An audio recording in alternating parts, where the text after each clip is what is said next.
کسی کو قتل کرنا تو بڑی بات، میں نے آج تک کسی کو تھپڑ بھی نہیں مارا، تھپڑ مارنا بھی بڑی بات، میں نے آج تک کسی کو گالی بھی نہیں دی۔ رہا بدکاری کا معاملہ تو تم ہی گواہی دے دو کہ آج تک میں نے کسی کی بیٹی کو غلط نگاہ سے بھی نہیں دیکھا۔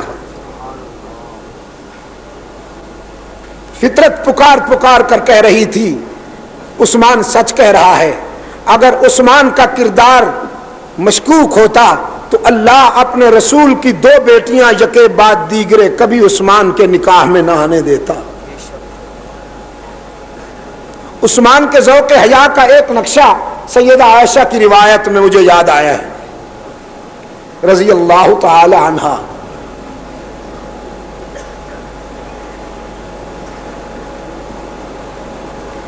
فرمایا قالت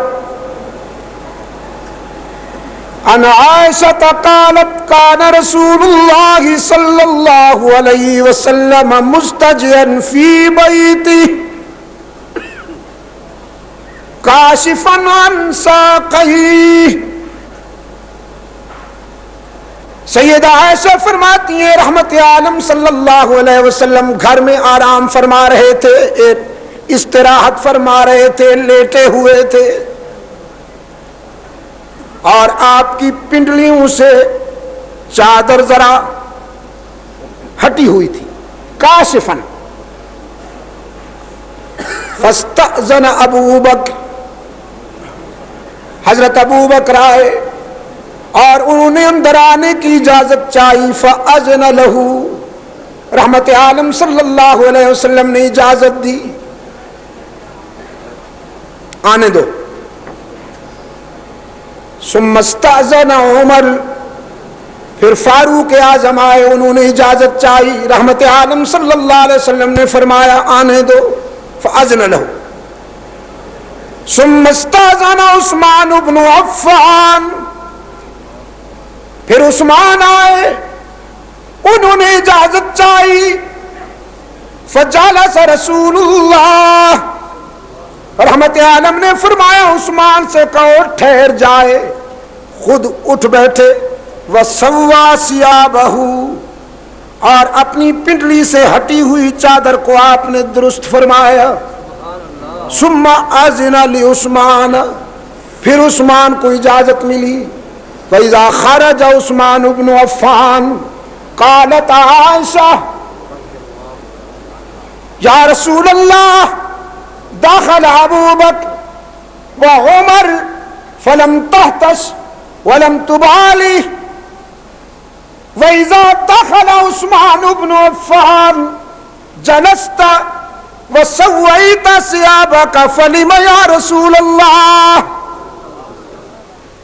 اللہ کے رسول ابو بکر آئے تو آپ نے کوئی تکلف نہیں کیا، عمر آئے تو آپ نے کوئی تکلف نہیں کیا، لیکن جب عثمان آئے تو آپ نے یہ تکلف کیوں فرمایا کہ اٹھ بیٹھے اور پنڈلی مبارک سے ہٹی ہوئی چادر درست فرمائی؟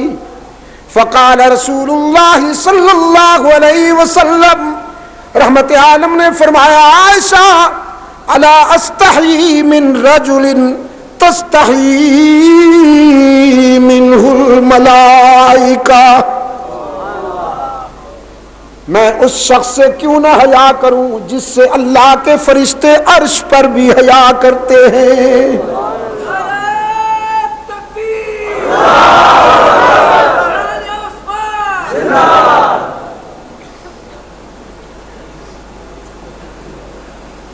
فرمایا کیا چاہتے ہو؟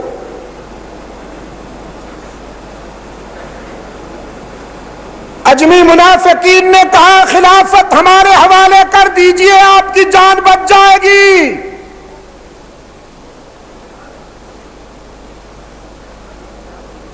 عثمان نے فرمایا کوئی میری چیز مجھ سے مانگو تو شاید وہ دے دوں،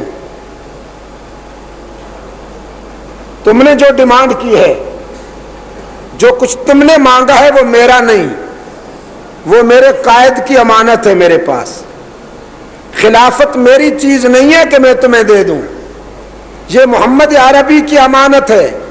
اسے ابو بکر نے سنبھالا, اسے فاروق نے سنبھالا, اب یہ میرے پاس آئی ہے.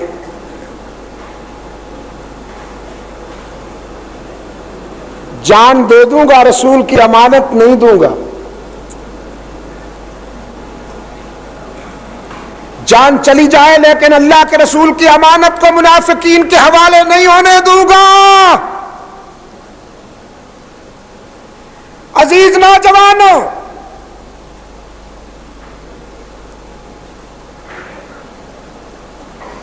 میں اپنے شاندار ماضی کے پس منظر کے حوالے سے یہ دعویٰ کرتا ہوں, اگر عثمان ابن عفان اپنی جان بچانے کے لیے خلافت اسلامیہ منافقین کے حوالے کر دیتے, آج ہم تک نہ قرآن پہنچتا نہ رسول اللہ کا فرمان پہنچتا. آج ہمارے پاس جو کچھ بھی ہے وہ اس عظیم انسان کی قربانی کی بدولت ہے.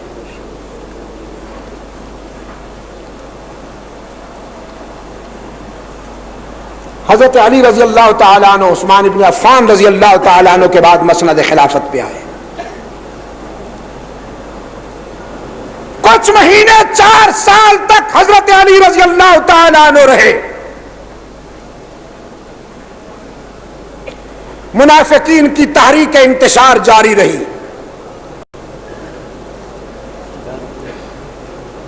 لیکن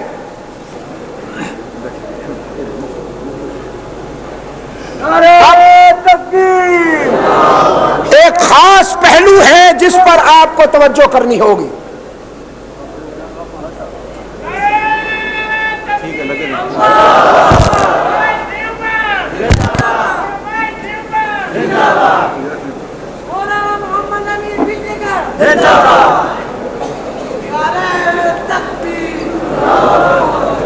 آپ ولی اللہ ہیں, میں اسی نقطے پہ آ رہا تھا اور آپ کی یہ پرچیاں بھی میرے پاس آ گئی ہیں.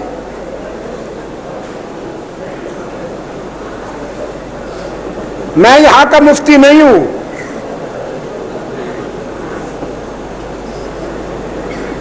یہ مسئول بھی ہیں اور آپ کے مقتدا و رہنما بھی ہیں, یہ آپ کو بتائیں گے. میں گفتگو کا جو تسلسل اپنے ہدف کی طرف لے جا رہا ہوں اس پر آپ غور کریں گے, اور اسے مجھے ادھورا بھی چھوڑنا پڑے گا کل کے لیے, چونکہ مولانا کی طرف سے مجھے حکم تھا کہ میں 12 بجے چپ کر دوں, اور ان سب نے مجھے, خصوصاً یہ جو میرے سامنے بیٹھا ہے, ہاں جی, ہمارے عزیز ارشاد الحق مدنی صاحب اور یہ میرے صدر صاحب, انہوں نے مجھے اس سے زیادہ آگے وقت کے لیے کہا. لوگوں سے پوچھوں, لوگ تو کہیں گے کہ 2 بجے تک جانا چاہیے, میں جانتا ہوں ان کو. نہیں, مولانا میرے محترم بزرگ ہیں,